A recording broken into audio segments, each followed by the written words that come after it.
के लिए you B तथा एफ में संबंध।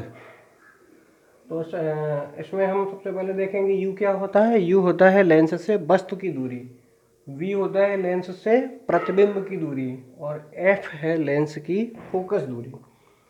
तो हम सबसे पहले देखेंगे उत्तल लेंस के लिए।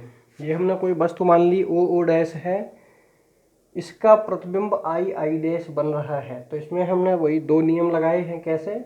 मुख्य अक्ष के समांतर जाने वाली प्रकाश किरण अपवर्तन के बाद लेंस में से गुजरने के बाद कहाँ से जाती है? उसके फोकस में से। ये फोकस पॉइंट है एफ, ठीक है। द्वितीय फोकस है, द्वितीय फोकस है, उसी को मुख्य फोकस कहा जाता है। और प्रतिबिंब प्रकाशिक केंद्र से इस द्वितीय फोकस या मुख्य फोकस तक की दूरी ही लेंस के लिए फोकस दूरी होती है। तो यहाँ से यहाँ तक की फोकस दूरी स्मॉल एफ हो जाएगी मेरी, ठीक है। दूसरी प्रकाश किरण है जो प्रकाशिक केंद्र से होकर के जा रही है, जो सीधी चली जाती है ये। तो ये सीधी बात चली जाती है, ये दोनों जहाँ काटती हैं वहाँ प्रतिबिंब बन जाता है। तो हेड वाली दो किरण यहाँ करके काटी तो यहाँ पर हेड बन गया। तो ये मेरा प्रतिबिंब हो गया आई आई डैश, टेल हो गया मुख्य अक्ष पर। अब हम क्या करेंगे कि इसमें देखेंगे कि हमारे ये हमने एन पॉइंट मान रखा है, ये प्रकाशिक केंद्र सी है, एफ है, वस्तु, ये सारी चीज़ें हमें पता हो गई। तो हम ये सारी दूरियां जो भी होगी, पहले बात है जब हम रखेंगे इनको तो चिन्हों सहित रखेंगे। तो इनमें हम सबसे पहले क्या करते हैं कि वही जिस तरह से हमने पीछे दर्पणों में पढ़ा था सेम उसी तरह से लेंसों में पढ़ेंगे। लेंस और दर्पण में बस परावर्तन अपवर्तन वाला थोड़ा सा फर्क है, और बाकी थोड़ा परिभाषाओं में चेंजमेंट आया, ज़्यादा अंतर नहीं है। तो हम ये त्रिभुज देखते हैं ओ डैश सी। कौन सा त्रिभुज? O dash C. और दूसरा त्रिभुज कौन सा? इसी के ठीक सामने ये जो बन रहा है आई आई डैश सी और आई आई डैश सी। ये दोनों त्रिभुजों के यदि हम देखेंगे तो ये दोनों त्रिभुज समरूप हैं। क्यों समरूप हैं? इसमें देखिए ये 90 अंश, यहाँ पर ये 90 अंश, ठीक है। समकोण त्रिभुज हो गए दोनों, एक के कोण बराबर दूसरा। ये वाला कोण, ये वाला दो त्रिज्यक रेखाएं आमने सामने है, शीर्षाभिमुख कोण हो गया। शीर्षाभिमुख कोण आपस में बराबर होते हैं। तो किसी भी त्रिभुज के दो कोण बराबर हैं, तीसरा तो वो 180 में से घटा के ही निकालोगे दोनों को जोड़ के, तो तीसरा तो अपने आप एक दूसरे के बराबर हो जाएगा। तो इसका मतलब है कि इनके तीनों कोण बराबर हैं। इसका मतलब ये दोनों त्रिभुज समरूप हैं। ये दोनों त्रिभुज कैसे हो गए? ये हमारे समरूप हो गए। समरूपता की शर्त ये कहती है कि संगत भुजाओं का अनुपात, समरूप त्रिभुजों के संगत भुजाओं का अनुपात बराबर होगा। तो संगत भुजाएं इस वाले कोण के ठीक सामने हमने ये ले लिया, तो ओ डैश इस त्रिभुज का इसके ये बराबर है आमने सामने, तो इसके ठीक सामने वाला आई आई डैश बटे आई आई डैश ये इक्वल टू, अब दूसरी भुजा लेते हैं 91 थीटा के सामने वाली ये ओ सी या सी ओ बटे, अब 91 थीटा इसका ये है, इसके सामने वाली ये भुजा सी आई बटे सी आई, ये एक समीकरण बन गया। दूसरा, अब हम ये दो त्रिभुजों पर विचार करते हैं। एक हमारा त्रिभुज है ये वाला सी एन एफ, ये इतना त्रिभुज सी एन एफ, और दूसरा त्रिभुज सी एन एफ, दूसरा F I I dash, F I I dash, ये भी समरूप हैं। ये कैसे समरूप हैं? ये वाला एंगल इसके बराबर, ये शीर्षाभिमुख कोण हो गई 90, यहाँ पर ये वाला 90, तीसरा 91 थीटा, तो इनकी भी संगत भुजाओं का अनुपात बराबर होगा। तो इसमें संगत भुजा हमने ले ली थीटा वाले, इसके सामने सी एन, ये हो गई सी एन। अब इसके सामने इसकी आई आई डैश, सी एन बटे आई आई डैश इक्वल टू, अब इस त्रिभुज की ये वाली भुजा ले ली सी एफ, तो दूसरे त्रिभुज की 91 थीटा की ये वाली सामने एफ आई बटे एफ आई। दूसरी चीज देखेंगे, ये समांतर रेखा ऊपर हमने खींची थी, मुख्य अक्ष के समांतर जाने वाली प्रकाश किरण तो फोकस से गई थी। तो जब ऊपर वाली रेखा मेरी समांतर है तो ये दोनों रेखाएं समांतर हो गई। ये आमने सामने, ये 90 डिग्री का कोण है, ये भी 90 है, तो ये हमारा क्या बन गया? आयत बन गया। और आयत की आमने सामने की वजह बराबर होंगी, यानी कि ओ डैश इतना बड़ा है उतना ही सी एन होगा, सेम बराबर। तो सी एन की जगह पर हम क्या लिख सकते हैं? ओ डैश बटे हो गया I I dash equal to C F, C से लेकर के एफ तक की दूरी, तो ये सी एफ ये हमारा अभी हम पता कर लेंगे। दूसरा है एफ आई, एफ से आई ये मुझे नहीं पता है, जिसको हम क्या करेंगे, इस टोटल में से इधर की इतनी सी एफ घटा देंगे तो इतनी बच जाएगी मेरी। तो सी एफ की जगह पर हम लिख देंगे C I minus C F, F I की जगह पर पूरा लिख दिया सी आई, पहले सी एफ लिख लेते हैं, सी एफ बटे एफ आई, एफ आई इतने की जगह पर क्या लिख दिया, ये टोटल सी आई और माइनस इधर वाला कर दिया सी एफ। तो अब ये हमारा समीकरण नंबर 2 बन गया। हम समीकरण 1 और 2 को देखें तो ये ओ डैश बटे आई डैश, ओ डैश बटे I dash, left hand side बराबर है तो राइट हैंड साइड भी इन दोनों का बराबर होगा। तो क्या हो जाएगा यहाँ से, ये सी ओ बटे सी I equal to C F बटे सी आई माइनस सी एफ। बस ये सभी मान हम चिन्हों सहित रख देंगे। सी से लेकर के ओ तक प्रकाशिक केंद्र से ये वस्तु की दूरी है, सी ओ यहाँ तक है वो वस्तु की दूरी, यही तो यू होती है, तो इसकी जगह पर हम क्या लिखेंगे, यू।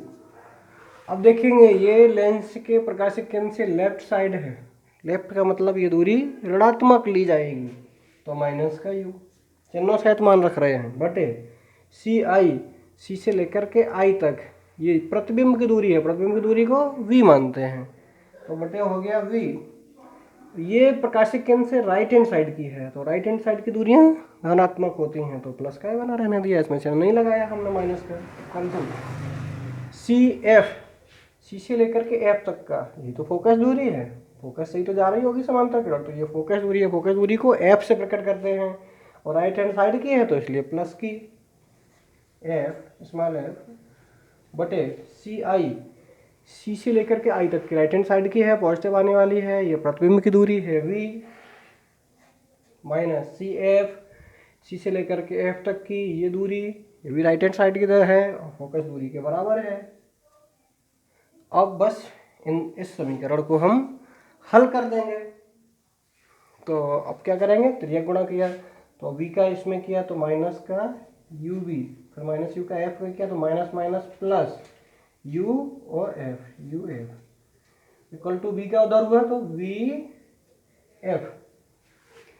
अब हम क्या करेंगे, बस जैसे हमने पीछे किया था दर्पण के लिए, यू बी एफ का भाग दिया था दोनों तरफ, यू बी एफ का भाग दे देने की समीकरण, इस समीकरण के दोनों पक्षों में, दोनों तरफ किसका, यू बी एफ, इसमें भी यू बी एफ, इसमें भी यू बी एफ, वो तो सब में लगेगा, भिन्न है इसलिए हर, तो यहाँ से देखो u से u कट जाएगा, v से b कट जाएगा, तो बचेगा माइनस का 1/f प्लस इसमें u से u कट गया, f से f कट गया, तो केवल एक बटे यहाँ पर v बचा, इक्वल टू यहाँ f से f कट गया, v से b, u बचा 1/u।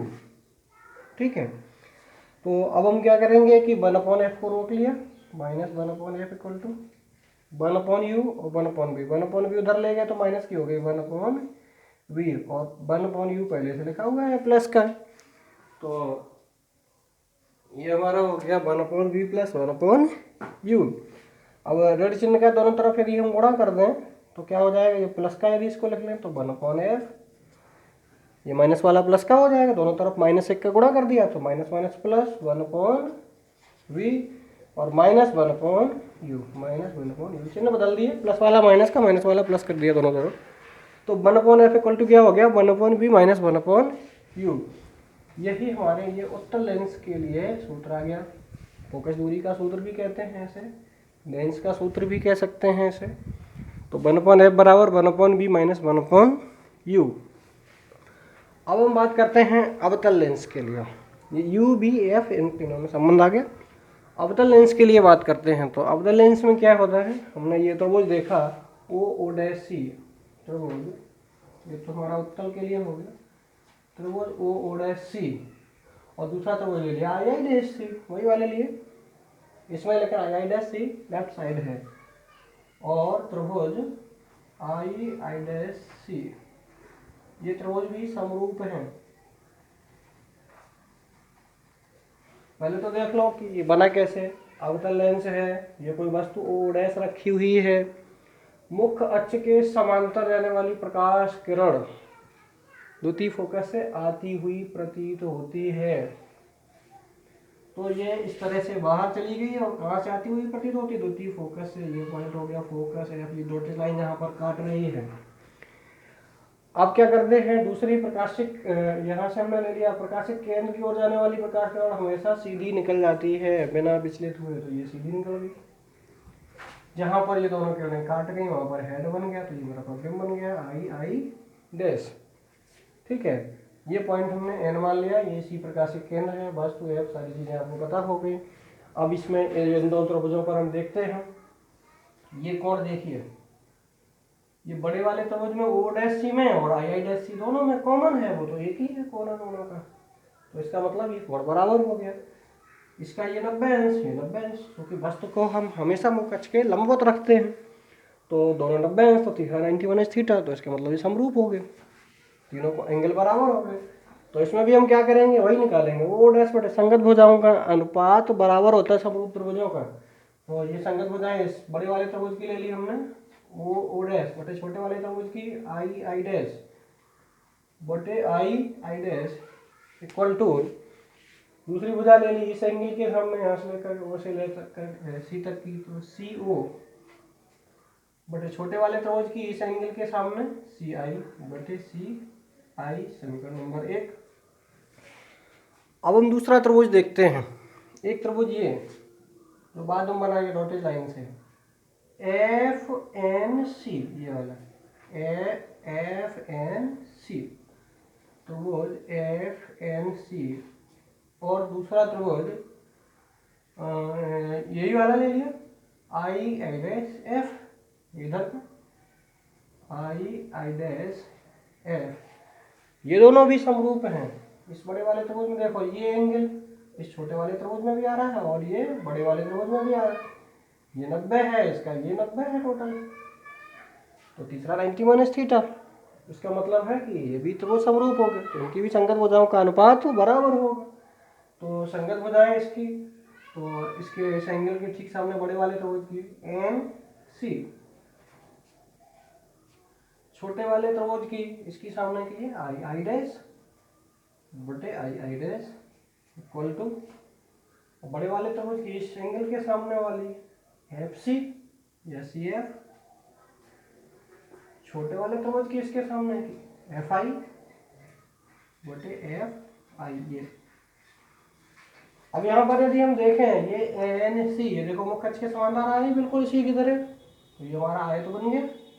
तो इसमें ओ डैश एन सी के बराबर होगा, जितनी एन सी है उतना ही ओ डैश है। तो एन सी की जगह पर क्या लिख दिया हमने, ओ डैश बटे में I I dash equal to C F, C से लेकर के एफ तक का मतलब पता ही है फोकस दूरी के बराबर होगा। फोकस से वो आधी प्रतीत हो रही थी तो फोकस हो गया, तो स्मॉल है फोकस दूरी हो जाएगा। तो सी एफ बटे एफ आई, एफ से आई तक ये नहीं पता है, तो इतनी निकालने के लिए हम क्या करेंगे, इस टोटल में से ये जो सी एफ है, सी एफ में से सी आई इतनी को घटा देंगे तो ये निकल आएगा। तो इसकी जगह पर क्या लिख रहे हैं हम, सी एफ माइनस सी आई, सी एफ माइनस सी आई, इस पूरी में से इतनी घटा दी तो ये बची एफ आई मेरी वही वाली। ठीक है, अब हम क्या करेंगे, ये भी इसमें भी सारी दूरियां चिन्हों से रख देते हैं। सॉरी एक मिनट, इन दोनों समीकरणों को देखते हैं। इनका लेफ्ट हैंड साइड दोनों का बराबर है, ओ डैश बटे आई आई डैश, ओ डैश बटे आई आई डैश, तो राइट हैंड साइड भी बराबर होगा। तो समीकरण 1 और 2 से क्या हो जाएगा, सी ओ बटे सी आई, सी ओ बटे सी आई इक्वल टू इनका क्या राइट साइड है, सी एफ बटे सी एफ माइनस सी आई। अब सभी मान चिन्हों से रख देते हैं। सी ओ, सी से लेकर के ओ तक का ये है। अब देखिए सारी दूरियां सी से लेफ्ट साइड में है, तो लेफ्ट साइड की दूरियां निगेटिव ली जाती हैं। तो यहाँ से ओ क्या है, ओ डैश वस्तु, तो वस्तु की दूरी यू, तो ये हो गई यू लेफ्ट साइड की है, तो इसलिए माइनस यू बटे सी आई, सी से लेकर आई तक, आई क्या है, आई पॉइंट पर प्रतिबिंब बन रहा है, तो ये प्रतिबिंब की दूरी वी लेफ्ट साइड की है, तो माइनस का V equal to C F, C से लेकर के एफ लेफ्ट साइड का है, और एफ पॉइंट क्या है, फोकस पॉइंट है, तो ये फोकस दूरी माइनस का एफ लेफ्ट साइड ना पड़ा है, बटे में सी एफ, तो सी एफ अभी निकाला हमने माइनस का एफ और माइनस सी आई, सी से लेकर के आई तक की दूरी है, प्रतिबिंब की दूरी वी है, लेफ्ट साइड की है तो माइनस बी, माइनस चिन्ह यहाँ पहले से लगा हुआ तो माइनस माइनस प्लस बी, बस तो ये गुणा कर दें। पहले तो ये देखें माइनस से माइनस कट गया दोनों, अब ये प्लस का ही करना है या माइनस बने भी रहेंगे कोई फर्क नहीं पड़ता। तो यू का एफ में माइनस का यू एफ, यू का बी में है तो ये प्लस का चिन्ह है तो plus U B equal to V का एफ में है लेकिन चिन्ह माइनस का है, माइनस का वी एफ। वही काम करेंगे समीकरण के दोनों पक्षों में। सूत्र तो ये भी है, हम थोड़ा सरल फॉर्म में लाते हैं और कुछ नहीं। यू बी एफ का दोनों तरफ भाग दे दिया, इसके बटे यू वी एफ और इसके बटे भी यू वी एफ और इसके बटे भी यू वी एफ। समीकरण के दोनों पक्षों में यू वी एफ का भाग दे दिया। ये देखो यू से यू कट गया, एफ से एफ, माइनस का 1/v बचा, चलो यहाँ लिखते चलते हैं, माइनस का 1/v बचा प्लस इसमें क्या हुआ, यू से यू कट गया, बी से बी कट गया, 1/f बचा इक्वल टू इसमें क्या हुआ, बी से वी कट गया, एफ से एफ कट गया, माइनस का 1/u बचा, माइनस का 1/u। 1/f को हमने यहीं रोक लिया, 1/v माइनस का है, राइट साइड जाएगा प्लस का हो जाएगा 1/v और ये माइनस का 1/u राइट साइड में ऑलरेडी लिखा हुआ है तो 1/f equal to 1/v minus 1/u, ये समीकरण आ गया। तो अवतल लेंस के लिए सूत्र होता है 1/f बराबर 1/v माइनस 1/u। उत्तल लेंस के लिए सूत्र होता है 1/f बराबर 1/v माइनस 1/u। इन दोनों को देखिए तो सेम है, दोनों फार्मूले एक ही हैं। इसका मतलब जो सूत्र उत्तल लेंस के लिए होता है वही अवतल लेंस के लिए होता है, दोनों के लिए सेम फार्मूला है। तो इसीलिए हमने यहाँ पर कहीं ये नहीं लिखा उत्तल लेंस के लिए यू बी एफ का संबंध, इसलिए लिखा लेंस के लिए। अब लेंस का मतलब उत्तल भी हो सकता है और अवतल भी हो सकता है, तो कोई भी लेंस है हमारा सूत्र यही निकल करके आएगा 1/f बराबर 1/v माइनस 1/u।